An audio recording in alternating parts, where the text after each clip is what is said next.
गुर्दे की पथरी का होम्योपैथिक इलाज। अस्सलाम वालेकुम, होम्योपैथिक डॉक्टर उस्मान आपसे मुखातिब हूँ। आज हम गुर्दे की पथरी के होम्योपैथिक इलाज के बारे में बात करेंगे। सबसे पहली दवा का नाम है अर्जेंटम लैट्रिकम। मरीज़ को मसाने की पिछले हिस्से में हल्का दर्द महसूस होता है। पेशाब का रंग गाढ़ा होता है। पेशाब में खून के ज़रात होते हैं। पेशाब बहुत कम आता है, रुक रुक के आता है और जलन महसूस होती है और पेशाब की नाली में ऐसा महसूस होता है कि सूजन है। ऐसी अलामात की सूरत में इस दवा का इस्तेमाल करें।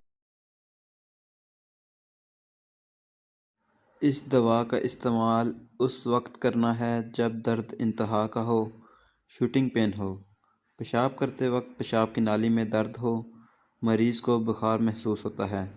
ऐसी अलामात की सूरत में इस दवा का इस्तेमाल करें। अगली दवा का नाम है बेंजोइक एसिड।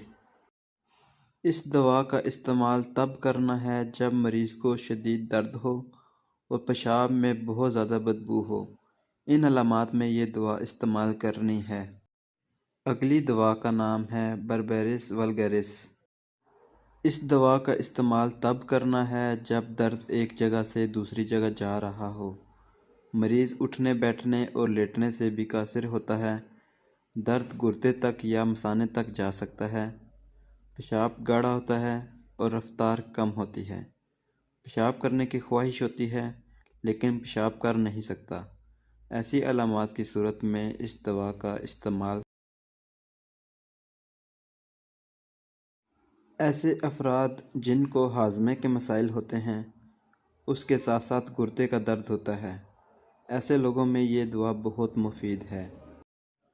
तरीका इस्तेमाल सुबह शाम 5 कतरे थोड़े से पानी के साथ। उम्मीद है आपको वीडियो अच्छी लगी होगी। वीडियो अच्छी लगे तो लाइक ज़रूर करें। शुक्रिया।